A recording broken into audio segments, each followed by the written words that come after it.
Alt i år kommer Nesvík att skipa för en leve här vi får göra en sangleik. Det innebär vi får göra drama, sjónleik och att synja. Kom vi ska visa det.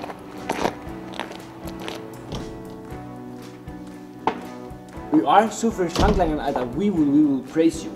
Här för att tonlagarna vara, här för att trummor, gitarr, bass, elgitarr och klaver till långt kommer. Ska vi veta Rickard?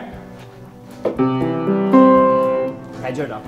Och vi har scener som inte ordentligt klara, men som väldigt klara till att komma. Här får jag vara näkt allt möjligt. Här som tid är för att spela och det är för att synka samman med tonlagarna. Och jag har 15 sanger. Ska vi veta Joel klart? Hallå! Det är det. Nu ska vi visa där Gustav ut senast.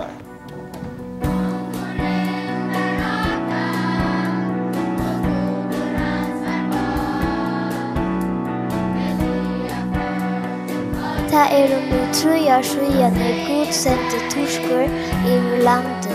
Oha, jag finner ångat här gräsligt djur. Jo men, herr Elia, är det verkligen du? Ja, det är det. Du ska få in till kong Akab och säga bien att Elia är du, vi ska ta sig bien. Herrans på här och herrans på här. Vad som räver i landet, han är stärkt och god. Levan hon var full av sanje, fällskapet, rytmen och tonläge. Och publikummet, de kommer sedan.